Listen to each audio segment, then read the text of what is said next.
Hi అండి, welcome to our channel. ఎలా ఉన్నారు అందరూ? మీరంతా బాగుండాలని నేను మనస్ఫూర్తిగా కోరుకుంటానండి.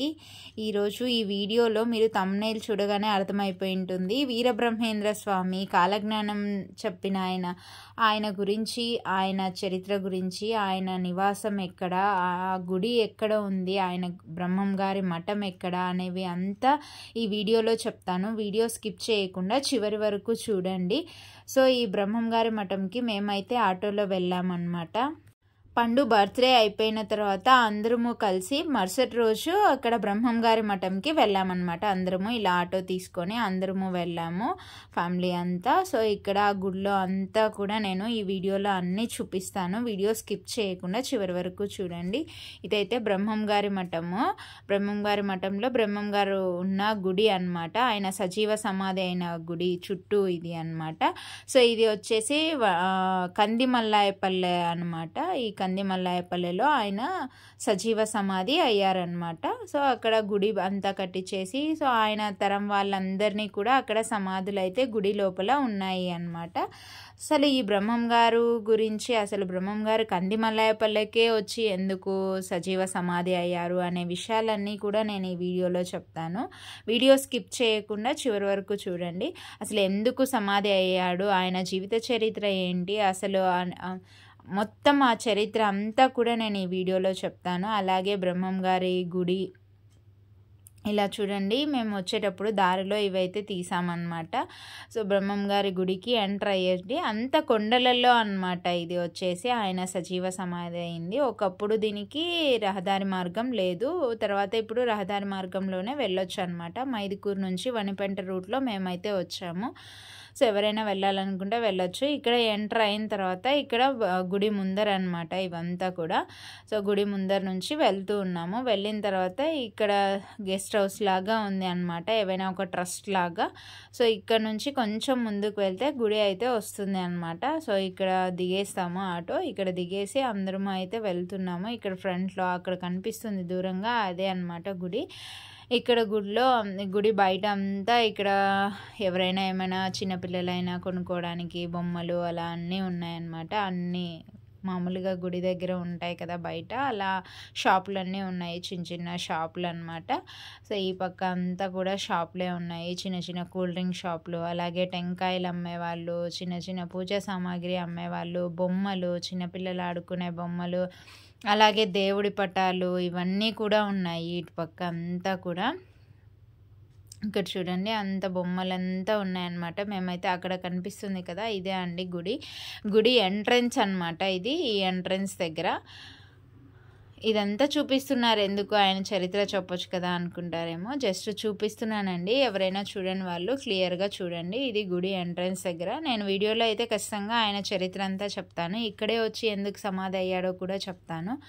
చివరి వరకు చూడండి వీడియో, మీకే అర్థమవుతుంది. అసలు ఈయన కాలజ్ఞానం అసలు కాలజ్ఞానం ఎలా రచించారో, అసలు కాలజ్ఞానం ముందు జరగబోయేది ఎలా ఊహించి చెప్పారు ఈయన అనేది కూడా, ఎందుకు చెప్పారు అవంతా కూడా చెప్తాను. అసలు ఆయన ఎలా పుట్టారు, ఎందుకు ఇక్కడ సమాధి అయ్యారు, అసలు ఎక్కడెక్కడ తిరిగారు, అంతా మొత్తం ఆయన చరిత్ర అంతా చెప్పేస్తానండి బ్రీఫ్గా అయితే ఈ వీడియోలో. ఎవరైనా తెలియని వాళ్ళు ఉంటే తెలుసుకోండి. ఈయన బాగా చాలా మహాయోగి అన్నమాట, ఈయన వీరబ్రహ్మేంద్ర స్వామి.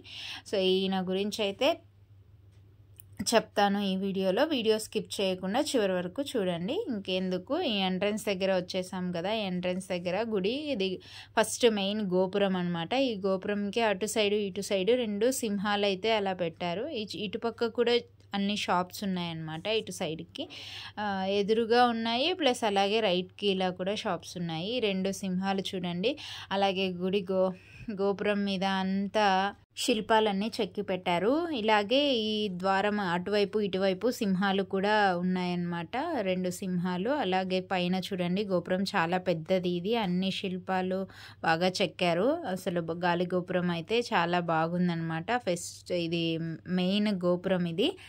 సో ఈ గోపురం నుంచి మనం లోపలికి వెళ్తే బ్రహ్మం గారి గుడి వస్తుందన్నమాట, అదే సజీవ సమాధి అయిన గుడి. ఇది ఇంకొక ద్వారం అన్నమాట. ఇక్కడ 2 తలుపులు కూడా చాలా పెద్దవైతే చేశారు, చాలా బాగా ఉన్నాయి. అసలు అంత డిజైన్, గుడి అయితే చాలా బాగా నిర్మించారు.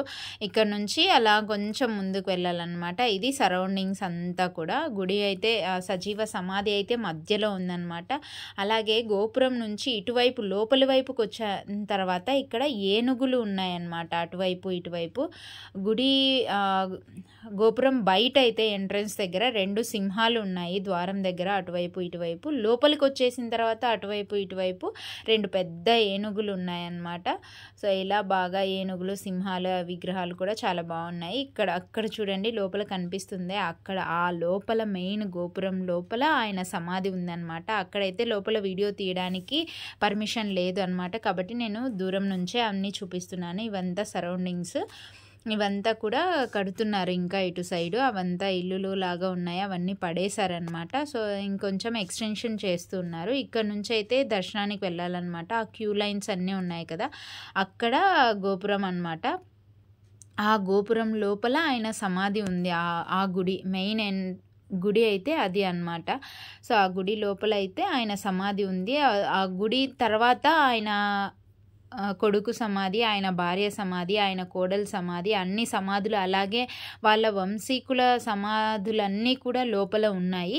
కానీ సజీవ సమాధి మాత్రము వీరబ్రహ్మం గారు ఆయన సజీవ సమాధి లోపల ఉంది అన్నమాట. సో ఇక్కడ నుంచి లోపలికి వెళ్ళాలి. లోపలికి వెళ్ళిన తర్వాత వీడియో నాట్ అలౌడ్ అనమాట అసలు. కాబట్టి నేను తీయలేదు, మేము బయటకు వచ్చేసాము.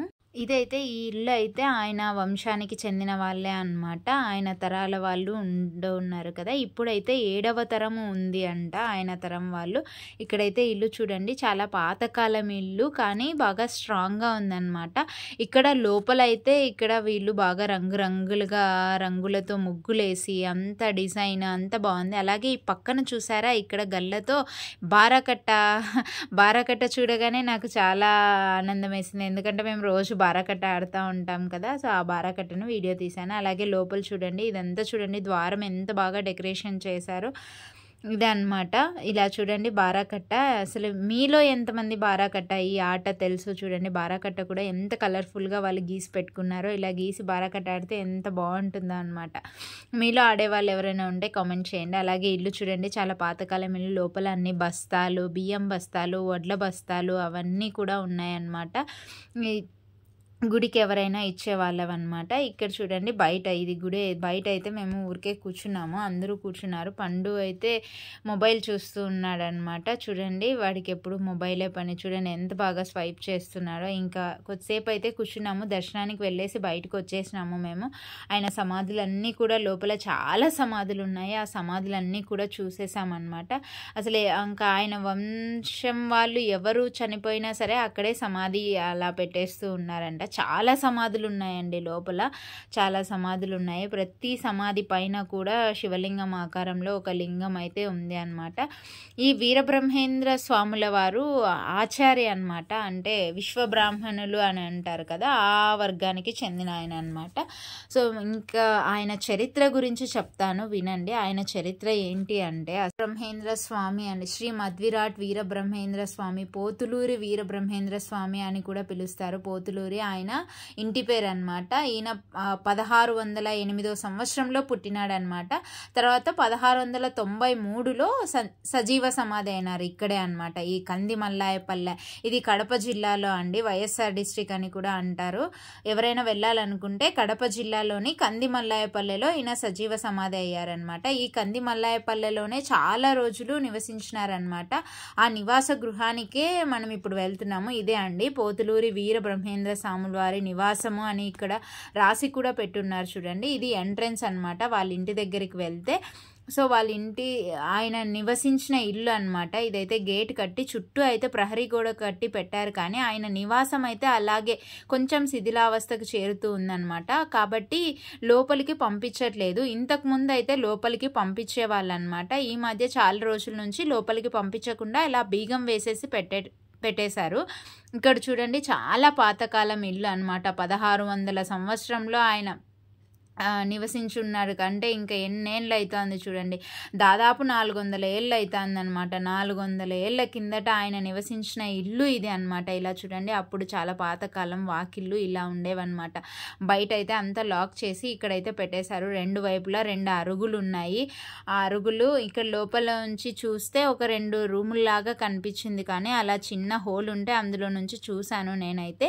సో చాలా మట్టి లాగా మిద్దె ఉండిండొచ్చు, అది కొంచెం పడిపోతూ ఉందన్నమాట. కాబట్టి ఎవరైనా భక్తులు లోపలికి వెళ్ళినప్పుడు ఏదైనా ప్రమాదాలు జరిగే అవకాశాలు ఉంటాయి అని చెప్పేసి క్లోజ్ అయితే చేసేసినారు. చూడండి, ఇప్పటికి బయట ఉన్నది కూడా కొంచెం పడిపోయే స్టేజ్కి అలా వచ్చిందనమాట. ఇదే అయితే ఆయన నివసించిన ఇల్లు అన్నమాట. ఈ చుట్టుపక్కల చాలా ఆ పక్కనే కూడా ఒక బావి ఉంది. ఆ బావిని అయితే ఆయన జింక కొమ్ముతో ఒక్క రాత్రిలోనే తవ్వినాడు అన్నమాట. ఇలా ఇది ఆయన నివాస గృహం.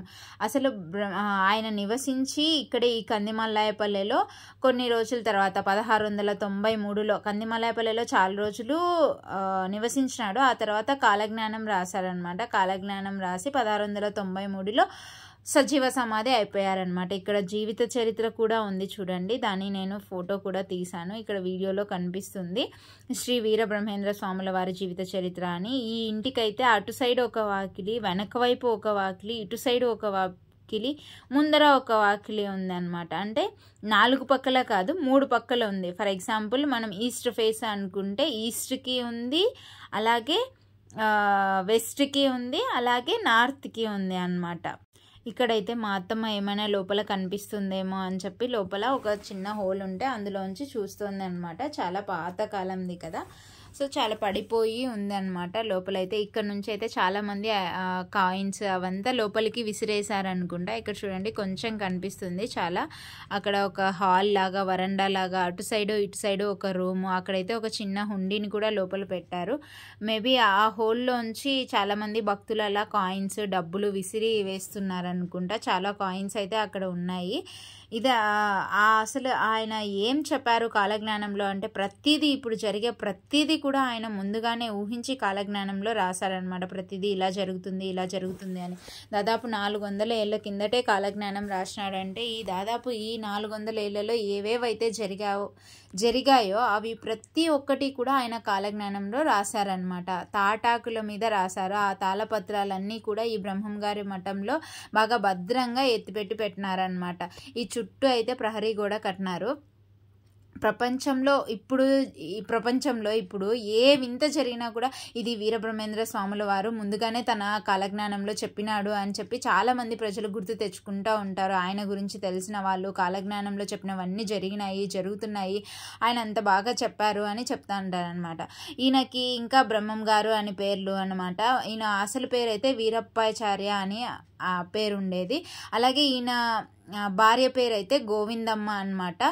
ఈయన భార్య పేరు గోవిందమ్మ, ఆయన పేరు వీరబ్రహ్మం అనమాట. ఆయనకి 6 మంది పిల్లలు అనమాట. అందులో 5 మంది కొడుకులు, ఒకరైతే కూతురు అనమాట, వీరనారాయణమ్మ. చాలామంది ఏం చేస్తారంటే మనకి తెలిసి చాలామంది కొడుకులకి వంశపారంపర్యంగా ఏదైనా ఇవ్వాలి అని అలా రాసి పెట్టుంటారు. కానీ ఆయన అయితే లాస్ట్కి ఏం చెప్పారంటే తన కూతురు వీరనారాయణమ్మ తరంలో నుంచే ఆయన మళ్ళీ వీరభోగ వసంతరాయలుగా పుడతాను అని కూడా చెప్పారనమాట. ఆమె వీరనారాయణమ్మ కూతురు కూడా ఈశ్వరీదేవి అని అక్కడ ఈశ్వరీదేవి మఠం కూడా ఉందన్నమాట. అలా కూతురు తరాల నుంచి వచ్చిన వాళ్ళే మఠాధిపతులు, పీఠాధిపతులుగా అవుతారు అని కూడా ఆయన ముందుగానే చెప్పారనమాట. అలా అవ్వాలి అని చెప్పి ముందుగానే చెప్పారు. అలాగే అవుతూ ఉన్నారనమాట. కూతురు తరం వాళ్ళే జరుగుతూ ఉంది. ఇప్పుడు పీఠాధిపతి స్థానంలో కూడా 7వ తరం పీఠాధిపతి ఉన్నారనమాట. అసలు ఈ వీరబ్రహ్మేంద్ర స్వామి అంతగా ఊహించి ఎలా రాశారో, అసలు ఆయన అంత మహాయోగి అనమాట. అసలు ఎలా ఆయన పుట్టారు అనేది తెలుసుకోవాలనుకుంటే అసలు ఆయన ఎక్కడ పుట్టినాడు అంటే విశ్వబ్రాహ్మణ కులం అనమాట. ఈయనది విశ్వబ్రాహ్మణ కులం అంటే ఆచార్యులు అని కూడా అంటారు కదా, అలా.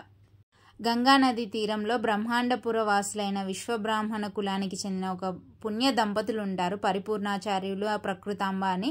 వాళ్ళు పిల్లలు కావాలి అని చెప్పేసి కాశీయాత్ర చేసింటారనమాట. ఆ కాశీనగరంలో ఉన్నప్పుడు శివుడు ఆమె కలలో కనిపించి విష్ణువే నీకు కొడుకుగా పుడతాడు అని చెప్పేసి కలలో చెప్తాడంట. కొంతకాలానికి ఆమె ఒక కొడుకుకి జన్మనిస్తుందనమాట. ఆయనే ఈయన అనమాట వీరబ్రహ్మేంద్ర స్వామి. అప్పుడు ఏమైతుంది అంటే ఆమె పోషించలేని స్థాయిలో ఉన్నప్పుడు ఆ అత్రి మహాముని అని ఒక మహర్షి ఉండేవాడనమాట వాళ్ళు ఉండే దగ్గర. సో ఆయన దగ్గర వదిలేసి వెళ్ళిపోతుందనమాట. ఇంకా చనిపోతుందామా. సో ఆ బిడ్డను వదిలేసి చనిపోయిన తర్వాత అది కర్ణాటక నియర్ బై ఉంటుందన్నమాట. కర్ణాటక నియర్ బై స్కందగిరి అనే దగ్గర పాపాగ్ని నది అని ఒకటి ఉంటుంది.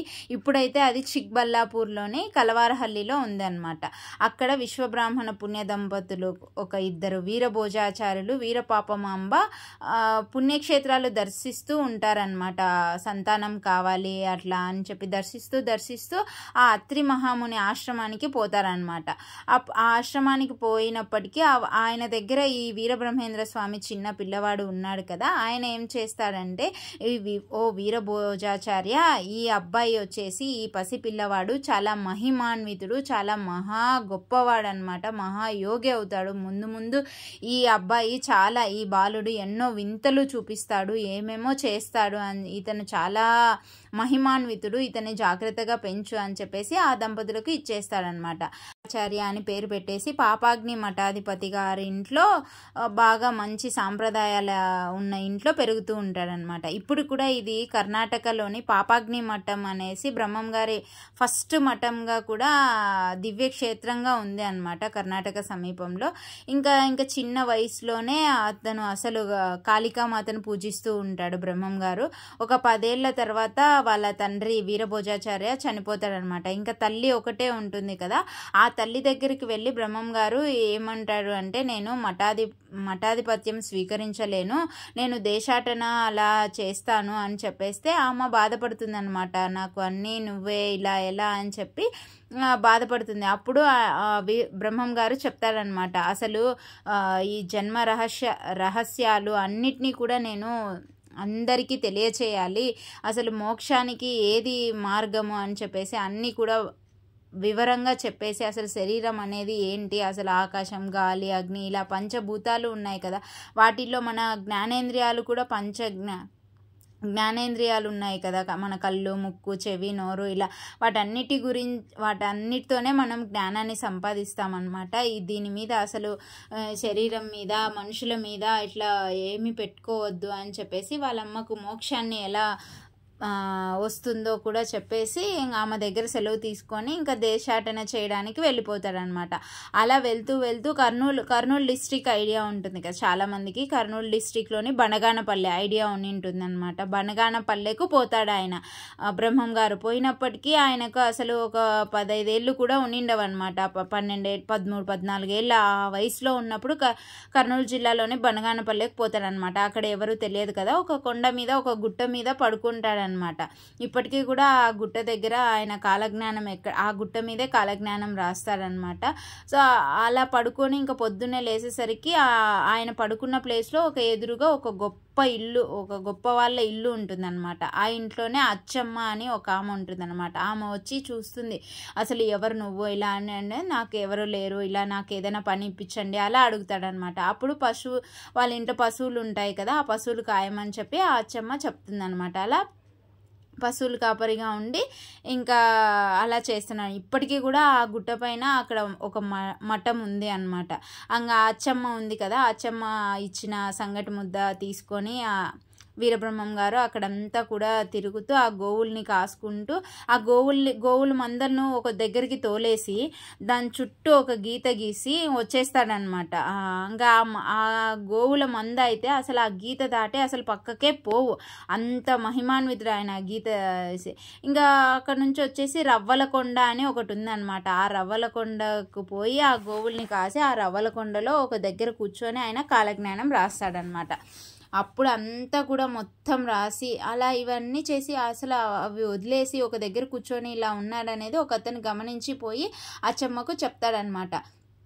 ఆ అచ్చమ్మ డౌట్తో వచ్చి అడుగుతుంది అనమాట, అసలు ఏంటి ఇట్లా గిర్రగీసి నువ్వు అట్లా గోవుల్ని మేపుతూ ఇదంతా చేస్తున్నావా అని చెప్పినప్పుడు ఆయన్ని చూసి ఆశ్చర్యపోతుంది అనమాట. అయ్యో నేను తప్పుగా అనుకున్నానే అని చెప్పేసి క్షమించమని కోరితే అప్పుడు ఆ బ్రహ్మం గారు అచ్చమ్మకు కూడా జ్ఞానోపదేశం చేసి పోతాడనమాట. అప్పుడు అసలు ఆ బ్రహ్మం గారు అచ్చమాంబ అని అంటారు ఆమెను. అచ్చమాంబకు ఆమె భర్తకు కూడా ఆ కొండ మీదే కాలజ్ఞానంను చెప్తాడనమాట. ఇలా చెప్పి ఇవన్నీ కూడా అందరికీ చెప్పండి అని చెప్తారు. అలాగే యాగంటి కూడా అక్కడికి దగ్గరే అనమాట, ఆ రవ్వల కొండకి. ఆ టైంలో ఆమెకు అన్నీ చెప్పినప్పుడు ఆ అచ్చమ్మ కొన్ని క్వశ్చన్లు కూడా అడుగుతుంది అనమాట ఆయన్ని. అసలు పరమాత్మ ఎక్కడున్నాడు అని కూడా అడుగుతుంది అనమాట. అప్పుడు ఆయన ఏం చెప్తాడంటే, పరమాత్మ అంటే ఎవరో కాదు, నీలో నాలో అందరిలో ఉంటాడనమాట. ఈ పశువుల్లో కూడా ఉంటాడు, ఈ ఆవుల్లో కూడా ఉంటాడు, అన్ని చోట్ల అతని ఉనికి ఉంది అని చెప్తాడనమాట. అప్పుడు అసలు అతన్ని ఎలా తెలుసుకోగలము అని కూడా అడుగుతుంది అనమాట. దానికి అనేక మార్గాలు ఉన్నాయి, అసలు భక్తి ధ్యాన మార్గాలు అన్ని మార్గాలు. ఇప్పుడు ధ్యానం చేసేవాళ్ళు, బాగా భక్తిగా పూజించే వాళ్ళు, వీటన్నిటికీ కూడా ఆ పరమాత్మ కనిపిస్తాడు అలా అని చెప్తాడనమాట. అసలు మళ్ళీ అచ్చమ్మ ఇంకో క్వశ్చన్ అడుగుతుంది అనమాట. ఆ పరమాత్మ అనేవాడు స్త్రీనా పురుషుడా ఇలా ఒక ప్రశ్న అడుగుతుంది అనమాట. అసలు ఆయన నిరాకారుడు, ఆయనను వర్ణించలేము, ఆయనకు ఒక వర్ణము ఒక ఆకారము అవేమీ లేవు, ఆయన నిరాకారుడు అని చెప్పేస్తాడనమాట. అలా చెప్పి బాగా ధ్యానం చెయ్యి అని చెప్పేసి వెళ్ళిపోతాడనమాట. వెళ్ళిపోయి అలా కొన్ని రోజులు అలా అన్ని చోట్ల తిరుగుతూ ఉంటాడనమాట. ఆ బనగానపల్లె అంతా అన్ని చోట్లకి వెళ్ళి ఆయన మహిమలన్నీ చూపిస్తూ ఉంటాడనమాట. అవన్నీ తిరిగిపోయిన తర్వాత లాస్ట్కి కందిమల్లాయపల్లెకు వస్తాడనమాట. కందిమల్లాయపల్లెకి వచ్చి ఆ కందిమల్లాయపల్లెకి వచ్చినప్పుడు ఆ ఊర్లో ఏమో ఉంది, ఆయనకెందుకు ఆ ఊరు నచ్చుతుంది అనమాట. ఆ ఊరు నచ్చి ఆ కందిమల్లాయపల్లెలో ఉండాలి అని చెప్పి అనుకుంటాడు. అని అందుకోసం ఒక ఇల్లు కట్టించుకొని ఆ ఇంట్లో ఉంటాడనమాట. ఆ ఇల్లే నేను మీకు వీడియోలో మొత్తం చూపించాను కదా, అదే అనమాట. అలా ఆయన ఇంకా ఆచారులు కదా వాళ్ళ కుల వృత్తి ఉంటుంది కదా, వడ్రంగి పని, ఆ పని చేసుకుంటూ జీవిస్తూ ఉంటాడనమాట. అట్లా ఆ టైంలో ఒకరోజు ఊర్లో ఏదో చేయాలి అని చెప్పేసి చందా కోసం అని చెప్పేసి ఆ ఊరి పెద్దలంతా కూడా చందా కోసం అని జాతర చేయాలి అని చెప్పేసి అమ్మవారి జాతర చందా ఇవ్వమని చెప్పి అడుగుతారనమాట. చందా ఇవ్వమంటే అప్పుడు బ్రహ్మం గారు, నేను చాలా పేదవాడిని, నా దగ్గర ఏమీ లేదు, నేనేమీ ఇవ్వలేను అని చెప్పి చెప్తారనమాట. వాళ్ళు ఏం చేస్తారంటే అతన్ని చాలా చులకనగా చూస్తారనమాట. చులకనగా చూసి ఏమేమో మాటలని ఏమైనా ఇస్తాను ఊర్లోంచి వెళ్ళేస్తారనమాట. ఊర్లో వాళ్ళంతా ఎవరు మాట్లాడకుండా అలా ఉంటారనమాట. అప్పుడు ఆయన ఇలా నీళ్లు కూడా లేకపోతే నీళ్లు కూడా ఇవ్వరు. అప్పుడు ఈ జింక కొమ్ముతో ఈ బావి తవ్వుతాడనమాట.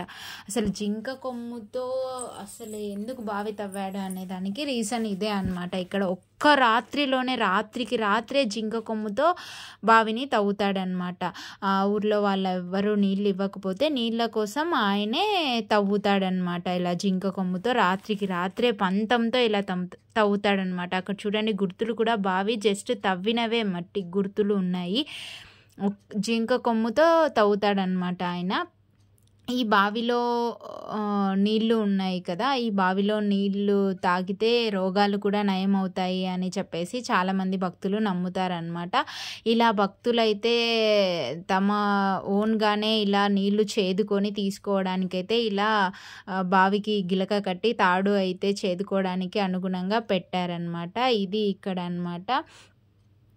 చూడండి చుట్టుపక్కల కూడా చాలా బాగా ఉంది కదా. ఇక్కడంతా కూడా ఆయన ఇల్లు ఎంత బాగుందంటే అంత బాగుందన్నమాట. ఆ జింక కొమ్ముతో బావిని తవ్వాడు కదా. అలా తర్వాత ఏమవుతుంది అంటే ఆయన చందా అడిగిన వాళ్ళతో అంటాడు, అమ్మవారి కోసం నేను అలా అంటూ ఉంటే ఆయన అంటాడు, అమ్మవారి కోసం నేను ఏదైనా ఇస్తాను, కానీ ఆ ఇచ్చేది వచ్చేసి మీ అందరూ చూస్తుండగా అందరి ముందు గుడి ముందర ఇస్తాను అని చెప్తాడనమాట. అమ్మవారి గుడి దగ్గరనే అందరి సమక్షంలో ఇస్తాను, వాళ్ళ దగ్గరే మీరు తీసుకోవాలి అని చెప్తాడనమాట. అప్పుడు వాళ్ళు ఓకే అని చెప్పేసి అందరి ముందుకి పిలుచుకొని పోతారు. అదే ఇక్కడ చూపిస్తున్న రచ్చబండ అనమాట. ఊర్లలో అప్పుడు రచ్చబండ అని ఒకటి ఉంటుంది కదా, అలా ఆ రచ్చబండ దగ్గరికి ఇతన్ని తీసుకొని పోతారనమాట. అలా అక్కడ ఒక మునసబు, అప్పుడులో మునసబు గ్రామ పెద్దని మునసబు అని పిలుస్తూ ఉంటారనమాట. ఆ మునసబు ఉంటారు అక్కడ. అప్పుడు అందరి ముందర ఆయన గుడి గుడి ముందర నిలబడుకొని ఆ గ్రామ మునసబు చుట్ట కాల్చుకోవడానికి ఆ అమ్మవారిని ఉద్దేశించి పోలేరమ్మ గుడి కూడా ఉంది, అది కూడా నేను చూపిస్తాను. ఇదైతే ఈ రచ్చబండ అనమాట. ఈ రచ్చబండ మీదే మునసబు కూర్చొని ఉంటే అప్పుడు బ్రహ్మం గారు చెప్తారు, పోలేరు మునసబు చుట్ట కాల్చుకోవాలి, నిప్పు పట్టుకోండ్రా అని చెప్పి అడుగుతాడనమాట. పోలేరు నిప్పు పట్టుకోండ్రా చుట్ట కాల్చుకోవడానికి మున్సబ్ గారు అని చెప్పి అడుగుతాడు. అలా అడగగానే అమ్మవారు వచ్చేస్తుంది అనమాట. నిప్పు చేతిలో పట్టుకొని నిప్పు తీసుకొని వచ్చేస్తుంది అనమాట. వచ్చేసేసరికి ఆయన అసలు షాక్ అయ్యి ఆయనకి కళ్ళకి ఆమె వెలుగు కనిపించి అందరూ కూడా షాక్ అవుతారనమాట. అందరూ అమ్మ ఈయన చాలా గొప్పవాడు అని చెప్పి అప్పుడు వాళ్ళు తెలుసుకుంటారు ఆయన గురించి. ఇంకా అందరికీ ఆయన మహిమలు తెలియడం స్టార్ట్ చేశారనమాట. ఆయనే చెప్తూ అందరికీ బోధలు చేసుకుంటూ అంత ధర్మానికి సంబంధించి మాటలన్నీ చెప్పుకుంటూ అలా తిరుగుతూ ఉంటారనమాట. పోలేరు నిప్పు తీసుకొచ్చినది కూడా ఈ రచ్చబండకు దగ్గరలోనే పోలేరమ్మ గుడి కూడా ఉంది అన్నమాట. ఈ బ్రహ్మం గారి మఠంలోనే ఇక్కడే. ఇది కందిమల్లాయపల్లె ఊరు కదా, ఊర్లో రచ్చబండ నుంచి కొద్ది దూరంలో పోలేరమ్మ గుడి ఉంది అన్నమాట. ఆ పోలేరమ్మ గుడి దగ్గర నుంచి అక్కడి నుంచి ఆమె నిప్పు పట్టుకొని రచ్చబండ వరకు నడుస్తూ వస్తుందన్నమాట. ఆ పోలేరమ్మ గుడి కూడా ఇక్కడ నుంచి కొద్ది దూరంలోనే కొంచెం నడుచుకుంటూ వెళ్తే వస్తుంది. అది కూడా నేను మీకు చూపిస్తాను, చూడండి. ఆ పోలేరమ్మ గుడికి వెళ్దాము అంటే ఇక్కడ మా యాషిక అయితే గంట కొట్టాలి అని చెప్పి ట్రై చేస్తూ ఉంది. కొంచెం హైట్లో ఉంది, అలా ట్రై చేస్తూ ఉంది. లాస్ట్కి అయితే అది అందుకుందనమాట. ఇంకా తర్వాత అయితే మేము ఆ పోలేరమ్మ గుడి దగ్గరికి వెళ్ళాము. ఇక్కడ చూడండి, అదే ఆ పోలేరమ్మ గుడి ఎంట్రన్స్ అనమాట. ముందైతే గుడి లేదు, తర్వాత అయితే గుడి కట్టించారు. ఇప్పుడైతే గుడి ఉంది. ఆ ప్లేస్ అక్కడ ఒక చెట్టు, ఇక్కడ ఈ వేప చెట్టు ఉంది, అక్కడ ఉండింటుంది అనమాట. అక్కడ నుంచి పోలేరు, అక్కడ నుంచి నిప్పు చేతిలో పట్టుకొని వస్తుంది. ఇక్కడైతే ఈ ఆటలంతా కూడా కోస్తారనమాట. బ్రహ్మోత్సవాలు అలా జరుగుతాయి. అలాగే పోలేరమ్మ జాతర అందుకు చేసినప్పుడు అక్కడంతా కూడా ఈ ఆటలు కోస్తూ ఉంటారు భక్తులు ఈ చెట్టు కింద అంతా. ఇదైతే గుడి పైకి వెళ్తున్నాం అనమాట. మేము వెళ్ళే టైంకి మధ్యాహ్నం అయిపోయింది. అప్పుడు ఇంకా కొద్దిసేపు ఉంటే గుడి మూసేసేవాళ్ళు. మేమైతే కరెక్ట్ టైంకే అక్కడికి వెళ్ళామంటే ఇక్కడ చూడండి, అక్కడంతా బ్లీచింగ్ పౌడర్ చల్లేశారనమాట. రక్తం అంతా ఉండింటుంది కదా, ఆటలంతా కోసింటారు, అక్కడంతా అయితే బ్లీచింగ్ పౌడర్ అంతా చల్లేసి పెట్టినారనమాట. ఆ చెట్టు కింద అక్కడే ఆటలు కోసేసి అక్కడే బోనాలు వండుకొని అమ్మవారికి బోనాలు అయితే సమర్పిస్తూ ఉంటారనమాట భక్తులు. ఇక్కడ బ్రహ్మం గారి మఠంలో బ్రహ్మోత్సవాలు కూడా చాలా అంగరంగ వైభవంగా చేస్తారు అనమాట. ఇక్కడ చూడండి, పండు డొంబు అయితే హగ్ చేసుకుంటా ఉన్నారు. అబ్బో చూడండి వీళ్ళ అన్నదమ్ముల అనుబంధము ఎలా ఉందో. ఇక్కడ నుంచి అయితే లోపలికి వెళ్తే పోలేరమ్మ అమ్మవారిని అయితే మనం దర్శించుకోవచ్చు అనమాట. లోపల ఇక్కడ నుంచి అలా లోపలికి వెళ్ళాలి. అలా లోపలికి వెళ్ళిన తర్వాత అక్కడ కూడా ఫొటోస్ నాట్ అలౌడ్ అని చెప్పారు. వీడియో తీయకూడదు, సెల్ యూజ్ చేయకూడదు, స్విచ్ ఆఫ్ చేసుకోండి అలా చెప్పారు అనమాట. అయినా సరే నేను గుడి బయట అలా తీసాను నేను చూపించేదానికి. పోలేరమ్మ గుడి చుట్టూ ఇలా ఉంది అనమాట. ఇక్కడ చూడండి, బాగా చాలా పెద్ద గుడే, ఇది కూడా చాలా పెద్దగానే ఉంది గుడి.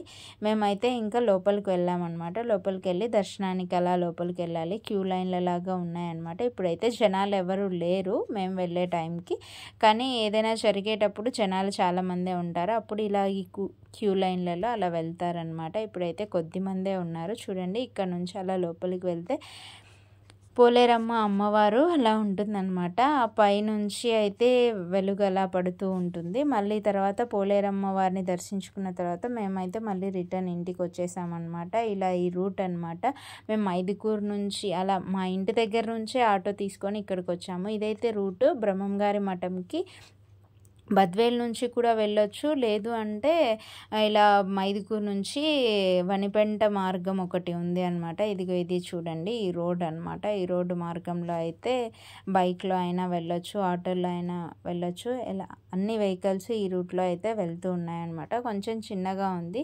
నాకు తెలిసి కొండల మధ్యలో ఈ దారిని తవ్వి ఇలా రోడ్ అయితే ఏర్పాటు చేసినారు అని అనుకుంటున్నాను. అసలు ఈ వీరబ్రహ్మేంద్ర స్వామి బ్రహ్మం గారి మఠం చూడవలసిన ప్రదేశమే. అలాగే ఈయన గురించి చాలా తెలుసుకోవాలి. ఈయన ఈ కందిమల్లాయపల్లెలోనే చాలా రోజులు జీవించి ఉన్నారనమాట. అలా చాలా అందరికీ చాలా మంచిగా అన్నీ చెప్తూ ఉన్నారు. అలా ఇంకా కొంతకాలం తర్వాత ఆ కందిమల్లాయపల్లె చుట్టుపక్కల ఆ పక్క ఈ పక్క కడప సైడ్ కూడా కడప నవాబు కూడా చాలా చెప్పుంటారనమాట. ఇంకా మీరు ఫుల్ వీరబ్రహ్మేంద్ర స్వామి చరిత్ర కానీ తెలుసుకోవాలనుకుంటే వీరబ్రహ్మేంద్ర స్వామి చరిత్ర అని మన ఎన్టీఆర్ గారు తీసిన సినిమా చూసినా కూడా మీకు చాలా చెప్తుంది. ఇక్కడ అన్నీ చూపిస్తున్నవి ఆ చుట్టుపక్కలవి కాబట్టి మీకు ఇంకా క్లియర్గా ఉంటుందన్నమాట. అవన్నీ అయిపోయి అసలు ఆ కడప నవాబు అంటే అక్కడికి ముస్లింకి సంబంధించిన ఆయననే కులమత భేదాలు ఏమీ లేకుండా కులమతాలకు అతీతంగా ఆయన సిద్ధయ్యను శిష్యుడిగా చేసుకుంటారనమాట. అసలు సిద్ధయ్య దూదాకుల కులానికి చెందినవాడు అనమాట. దూదాకుల కులానికి చెందింటాడు. ఆయన పేరు సైదులు అని ఉంటుందన్నమాట. ఆయన అన్ని ఉన్నత భావాలన్నీ తెలుసుకొని ఆయనను శిష్యుడిగా చేసుకొని ఆ శిష్యుడి ద్వారా మొత్తం దేశమంతా కూడా ఆయన గురించి తెలియచెప్పాలి, ఈ కాలజ్ఞానం గురించి తెలియచెప్పాలి అని చెప్పేసి ఆయనని శిష్యుడిగా చేసుకొని అన్ని ఉన్నతమైన విలువల గురించి అన్ని బోధనలన్నీ ఆయనకి చెప్పి నేర్పిస్తాడనమాట. మంచి జ్ఞానం ప్రసాదిస్తాడు. అలాగే సైదులు కదా ఆయనని సిద్ధయ్యగా మార్చేస్తాడనమాట. సిద్ధయ్యగా మార్చేసి సిద్ధ అని చెప్పేసి అన్నీ కూడా వాక్యాలన్నీ కూడా చెప్పేస్తాడనమాట ఆయనకి. అలా అన్నీ చెప్పేసి అలాగే కక్కయ్య అని ఆయన అసలు హరిజన కులానికి చెందిన ఆయన అనమాట. ఆయనకి కూడా అసలు మన శరీరమే మన శరీరంలో చాలా అద్భుతాలు చూడాలి మనము, మన శరీరంలో అందరు దేవతలు ఉంటారు, ఒక కుండలి శక్తి మన శరీరమే అని చెప్పేసి ఆయనకి కూడా కక్కయ్యను కూడా శిష్యునిగా చేసుకొని అందరికీ కూడా బోధిస్తాడనమాట. అలాగే హైదరాబాద్కి గోల్కొండ నవాబ్కి కూడా ఆయన ఆ మహిమల్ని చూపిస్తాడనమాట. అసలు నీళ్ళతో దీపం వెలిగిస్తాడనమాట హైదరాబాద్లో గోల్కొండ నవాబు దగ్గర అయితే. మళ్ళీ అక్కడ నుంచి మళ్ళీ బనగానపల్లెకి వచ్చేసి అక్కడంతా కూడా చూసి అక్కడ ఆయన మహిమలన్నీ చెప్పేసి ఆ విశ్వబ్రాహ్మణులందరూ కూడా ఈయనని తప్పుగా అర్థం చేసుకుంటే వాళ్ళకు కూడా హితబోధ చేసేసి లాస్ట్కి మళ్ళీ కందిమల్లాయపల్లెకే వచ్చేసి ఆయన కుటుంబ సభ్యుల్ని వాళ్ళందరినీ కూడా అందరినీ రమ్మని అందరినీ ఒక సభలాగా అందరినీ కూర్చోబెట్టి అందరికీ ఒక సమావేశం ఏర్పాటు చేసి చెప్తాడనమాట. నేను కొద్ది రోజుల్లో జీవ సమాధి అయిపోతాను, సమాధిలో ప్రవేశిస్తాను, తర్వాత నా కొడుకు గోవిందయ్యకు మఠాధిపత్యం ఇస్తాను, ఆ తర్వాత మళ్ళా మా కూతురు ఉంటుంది కదా ఈశ్వరీదేవి వాళ్ళు పీఠాధిపత్యం వస్తారు అని చెప్పేసి చెప్తాడనమాట. లాస్ట్కి అయితే నేను మళ్ళీ కలియుగంలో జరిగేవన్నీ కూడా నేను కాలజ్ఞానంలో మొత్తం చెప్పాను. మళ్ళీ కలియుగం అంతమైన తర్వాత నేను వీరభోగ వసంతరాయలుగా ఈ భూమి మీద అవతరిస్తాను అని చెప్పేస్తాడనమాట. ఇంకా సిద్ధయ్య బాధపడతాడు అని చెప్పేసి సిద్ధయ్యకు బనగానపల్లెకి పోయి పూలు తీసుకొనిరా అని చెప్తాడనమాట. ఈ కంది మల్లాయపల్లె నుంచి ఆయన బనగానపల్లెకు సిద్ధయ్య తన గురువు చెప్పగానే వెంటనే బయలుదేరిపోతాడనమాట ఆ పూలు తీసుకురావడం కోసం. ఆ పూలు ఈ కొండల ప్రాంతం ఇక్కడ అన్ని కొండలు కనిపిస్తున్నాయి కదా, ఈ కొండల వెంబడే ఆ సిద్ధయ్య నడుచుకుంటూ పోతాడనమాట. అప్పుడు ఏవీ లేవు కదా, అసలు 400 ఏళ్ల కిందట ఈ వాహనాలు అలాంటివి ఏమీ లేవు. కొండలమ్మడే ఆయన నడుచుకుంటూ పోయి ఆ పూలు ఆయన కోసం తీసుకొని వస్తాడనమాట. అడవి అంతా పోయి సమాధిలోకి వెళ్ళిపోయి ఉంటాడు. ఈయన సజీవ సమాధి అయిపోయి ఉంటాడనమాట బ్రహ్మం గారు. మళ్ళీ సిద్ధయ్య పూలు తీసుకొని వెనక్కి వచ్చేసరికి ఇంకా అసలు ఆయన సజీవ సమాధి అయినాడు అని చెప్పేసి తన గురువు కోసం అసలు విపరీతంగా ఏడుస్తాడనమాట, చాలా బాధపడతాడనమాట. అప్పుడు ఏమవుతుంది అంటే బ్రహ్మం గారు తన శిష్యుడు ఉన్నాడు కదా సిద్ధయ్యపై కరుణించి బయటికి రాయి తీయమని చెప్పి బయటికి వస్తాడనమాట. ఆ సమాధి పైన ఉండే రాయి తీసి బయటికి వచ్చిన తర్వాత సిద్ధయ్య ఓదారుస్తాడనమాట. ఏడవద్దు, బాధపడద్దు, నీకు అంతగా నేను బోధించాను, అంతా ఆత్మబోధ చేశాను అని చెప్పేసి ఆయనకు ఆ సిద్ధయ్యకు ఆయనవి వస్తువులు ఇస్తాడనమాట. ఆయన దండము, ఆయన కమండలము, ఆయన పాదుకలు, ఆయన శిఖాముద్రిక అన్నీ ఇచ్చేసి సిద్ధయ్యకు ఆయన మళ్ళీ సమాధిలోకి వెళ్ళిపోతారనమాట. ఇది ఈ బ్రహ్మం గారి మఠం అసలు మన ఆంధ్రప్రదేశ్లో అసలు ప్రసిద్ధ పుణ్యక్షేత్రాలలో ఒకటి అనమాట. అసలు ఇక్కడికి చాలామంది కర్ణాటక, తమిళనాడు చాలా చోట్ల నుంచి కూడా చాలామంది భక్తులు ఇక్కడికి వస్తూ ఉంటారనమాట. ఇది ఒక ఆధ్యాత్మిక కేంద్రంగా కూడా ఉంది అనమాట. ఇది కడప జిల్లాలో బ్రహ్మం గారి మఠం మండలంలో కందిమల్లాయపల్లె అనే ఊర్లో ఉందన్నమాట. ఇప్పుడైతే చెప్పాను కదా బ్రహ్మం గారి కుమార్తె వీరనారాయణమ్మ అని చెప్పేసి ఆమె సంతతికి చెందిన వాళ్ళనమాట. 7వ తరం వాళ్ళు ఇప్పుడు పీఠాధిపతిగా ఉన్నారనమాట. వీరభోగ వసంత వెంకటేశ్వర స్వామి ఆయన పేరే. ఈ కలియుగం ఇంకా ఇన్ని సంవత్సరాలు 4000-5000 సంవత్సరాలు ఉంటుంది. ఆ తర్వాత అన్నీ అయిపోయిన తర్వాత ఖచ్చితంగా మళ్ళీ బ్రహ్మం గారు అయితే పుడతాడు అని అయితే భక్తులు చాలా నమ్మకంగా ఉన్నారనమాట. బ్రహ్మం గారు వీరబ్రహ్మేంద్ర స్వామి మళ్ళీ అయితే పుడతారు. ఆయన కలియుగం అంతమైన తర్వాత వీరభోగ వసంత వెంకటేశ్వర స్వామిగానే మళ్ళీ తిరిగి ఈ భూమి మీద నేను పుడతాను అని కూడా చెప్తాడు. ఆయన చెప్పిన ప్రతి ఒక్కటి కూడా జరుగుతున్నాయి, జరిగినవి, జరుగుతున్నవి అన్నీ కూడా ఆయన కాలజ్ఞానంలో రచించినవే అన్నమాట. అసలు నేను చెప్పాను కదా, వీరబ్రహ్మేంద్ర స్వామి చరిత్ర అనే సినిమా చూసినారు అంటే మీకు అంత చరిత్ర తెలుస్తుంది అని చెప్పేసి. దాన్ని తీసింది కూడా ఒకప్పుడు మన రాష్ట్ర ముఖ్యమంత్రిగా ఉన్నారు కదా నందమూరి తారక రామారావు గారు. ఆయన అసలు రాజకీయాల్లోకి రాకముందు ఈ ఊరికి వచ్చేసి బ్రహ్మం గారి మఠానికి వచ్చేసి ఆ బ్రహ్మం గారి చరిత్ర అంతా కూడా బాగా పూర్తిగా తెలుసుకున్న తర్వాతే వీరబ్రహ్మేంద్ర స్వామి చరిత్ర అనే సినిమా తీసినాడు అనమాట. ఆ తర్వాత ఆయన రాజకీయాల్లోకి వచ్చి సీఎం అయిన తర్వాత ఆ బ్రహ్మం గారి మఠం పక్కనే ఉన్న దానికి తెలుగు గంగ అని పెట్టి దానికి బ్రహ్మం సాగర్ అని కూడా పేరు కూడా పెట్టినారనమాట. ఇదే ఆ బ్రహ్మం సాగర్ డ్యామ్ అనమాట. తెలుగు గంగ డ్యాము అంటారు, బ్రహ్మం సాగర్ డ్యాము అని కూడా అంటారనమాట. ఇదండి శ్రీ పోతులూరి మధ్విరాట్ వీరబ్రహ్మేంద్ర స్వాముల వారి జీవిత చరిత్ర. ఆయన ఎక్కడ జన్మించారు, ఎలా జన్మించారు, అసలు కాలజ్ఞానం ఎలా రాశారు, ఎక్కడ రాశారు, ఆయన మొత్తం జీవించినంత కాలం ఏం చేశారు అనేది నేను ఈ వీడియోలో చెప్పాను. నాకు తెలిసి మీకు అర్థమయ్యిందని అనుకుంటున్నాను. ఎవరైనా తెలియని వాళ్ళు ఉంటే తెలుసుకోండి. ఇంకా ఎవరికైనా తెలియని వాళ్ళకు ఈ విషయం యూస్ అవుతుంది అంటే ఈ వీడియోని షేర్ చేయండి. అలాగే జింక కొమ్ముతో ఎందుకు ఆ బావి తవ్వాడు, అసలు ఒక్క రాత్రిలోనే జింక కొమ్ముతో బావి తవ్వాల్సిన అవసరం ఏంటి, అలాగే పోలేరమ్మ చేత నిప్పు ఎందుకు తెప్పించాడు, ఇవన్నీ కూడా నేను ఈ వీడియోలో క్లియర్గా చెప్పానండి. ఇదండి ఈ వీడియో కన్నా మీకు నచ్చినట్లయితే లైక్ చేయండి, షేర్ చేయండి. మన ఛానల్ని ఫస్ట్ టైం చూస్తుంటే సబ్స్క్రైబ్ చేసుకోండి. Thanks for watching. Bye bye.